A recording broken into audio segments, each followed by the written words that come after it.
မနေ့ကပြတ်ကျသွားတဲ့လေရင်ပေါ့နော်အဲအိန္ဒိယကလေရင် flight number AI171 မှာဆိုရင်လောလောလတ်လတ်အထိတည်ငါတော့တဦးတယောက်မှာအသက်ရှင်တာကိုမတွေ့ရသေးဘူးပေါ့နော်ဒီလေရင်ပေါ်မှာလူတွေက142ဦးတောင်ပါသွားတာဖြစ်ပြီးတော့မှအိန္ဒိယလူမျိုးအယောက်60ကျော်ဗစ်တင်လူမျိုးကအယောက်50ကျော်နဲ့ကနေဒါလူမျိုး2ဦးပြီးတော့ပေါ်တူဂီလူမျိုးက9ယောက်10ယောက်လောက်စုစုပေါင်း142ဦးပါသွားခဲ့ရပါတော့လောလောလတ်လတ်အထိတော့ဗစ်တင်လူမျိုး2ဦးကအသက်ရှင်လာတယ်ဆိုပြီးတော့မှတည်ရထားပါတယ်သူကဒဏ်ရာတွေနဲ့အခုချိန်မှာဆေးရုံမှာပေါ့နော်အဲ့တော့လောလောလတ်လတ်တော့ဒီလေရင်တစ်ခုလုံးမှာတယောက်ပဲအသက်ရှင်တယ်လို့နောက်ဆုံးအတူတူတင်ကနာတို့သိရပါတယ်ဒီလေရင်ကဘလို့ဖြစ်ပြီးတော့မှပြတ်ကျသွားလဲဆိုတာအခုချိန်ဒီအာနာပိုင်နေအစိုးရအရာရှိတွေကသူတို့ရှာဖွေနေသေးပဲပေါ့နော်ဘာလို့လဲဆိုတော့ဒီလေရင်ကအမတ်ဒါဘတ်ဆိုတဲ့ဒီအိန္ဒိယနိုင်ငံရဲ့မြို့ပေါ့နော်အဲ့ဒီမြို့လေဆိပ်ကနေသူတို့ကလန်ဒန်ဘက်ကိုဦးတည်ပြန်နေတာလို့ပြောတယ်အဲ့ဒီအချိန်မှာသူတို့ကဒီ Vitin Gatwick လေဆိပ်ကိုအရင်ပြန်တာပေါ့နော်အဲ့ဒီအချိန်မှာ Vitin လူမျိုး50ကျော်ပါလာတာပေါ့အဲ့တော့ဒီလေရင်ကအိန္ဒိယရဲ့အချိန်ပေါ့နော်တနာရီ30နဲ့မှ9မိနစ်လောက်မှာသူက take off လုပ်သွားတာပေါ့နော် take off လုပ်နေရင်စက္ကန့်ပိုင်းအတွင်းလေးမှာပဲဒီသူတို့ရဲ့ဒီလေရင်ထိန်းချုပ်ရေးစင်တာနဲ့အဆက်အသွယ်ပြတ်တောက်သွားပြီးတော့မှ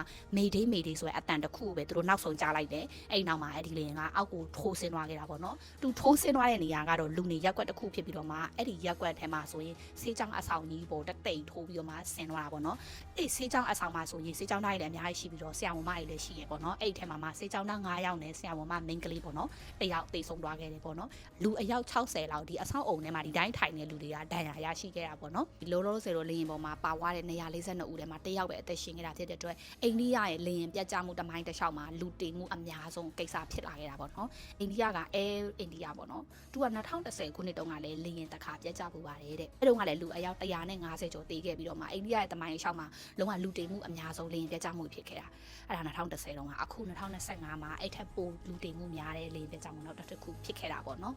2020တုန်းကလည်းတဲ့အိန္ဒိယကပဲသူကပြေးလန်းချော်ပြီးတော့မှတဲ့လူ18ဦးတေခဲ့တယ်တဲ့အဲ့တော့ကက်တင်နာတို့ကိုဒီဗီဒီယိုသတင်းကိုကြည့်နေလူတွေကက်တင်နာတစ်ခုတည်းပေးချင်တာကလေရင်ကပဲအချိန်ပဲအန်ဒီရဲ့အများဆုံးလဲဆိုတာကိုပြောပြမယ်သူကဒီ take off လုပ်တဲ့ချိန်ပေါ့နော် take off လုပ်တဲ့ချိန်ဆိုတာဒီလေရင်ကိုပြေးလန်းကနေအပေါ်ကိုဆွဲတင်ပြန်တန်းတဲ့အချိန်ပေါ့နော်အဲ့ဒီအချိန်နဲ့ landing လုပ်တဲ့အချိန်ဒီလေရင်ကလေဆိပ်ကိုရောက်တဲ့အချိန်မှာပြန်ပြီး landing လုပ်တဲ့အချိန်အဲ့ဒီနှစ်ချိန်ပဲလေရင်ကအန်ဒီရဲ့အများဆုံးဖြစ်ပါတယ်တဲ့အဲ့တော့အဲ့ဒီနှစ်ချိန်ကျရင်ဖျားဆိုင်ပြပြရုပ်ပြီးတော့လေရင်စီးမဲ့လူတွေစုတောင်းကြပါတော့ပြီးတော့ဒီပြတ်ကျသွားတဲ့အိန္ဒိယလေရင်ကဆိုရင်ခင်မီတဲ့လေရင်မျိုးစားဖြစ်တယ်ပေါ့နော်သူက Boeing 787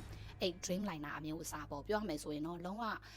အရန်ကိုကြာပြီးတော့မှပျက်စီးနေတဲ့လေရင်မဟုတ်ပဲနဲ့နောက်ဆုံးပေါ် Dreamliner အမျိုးအစားဖြစ်တယ်ပေါ့နော်အားကြောင့်မို့လို့လဲဘာလို့ဒီလေရင်ကပြတ်ကျသွားခဲ့ရလဲဆိုတာကိုအခုချိန်ထိအဖြေရှာမရသေးဘူးပေါ့နော်နောက်ဆုံး update သတင်းတွေတည်ရတယ်ဆိုရင်ကက်တင်နာထပ်ပြီးတော့မှတင်ဆက်ပြပြပေးပါမယ်ရှင်ဒီသတင်းလေးကိုနားထောင်ကြည့်တဲ့အချိန်မှာတန်ဝေကတစ်ခုတော့ရပါတယ်လူဆိုတာအချိန်မရွေးသေးသွားနိုင်တာဖြစ်တဲ့အတွက်ကိုယ့်ရဲ့ရှင်းနေရတဲ့နေ့ရက်တိုင်းမှာအတိတ်ပဲရှိရှိလိပ်ပြတန်တန်နဲ့ပျော်ပျော်ရွှင်ရွှင်ပြည့်ပြည့်ဝါဖြတ်တန်းကြပါလို့ကက်တလီနာကနောက်ဆုံး message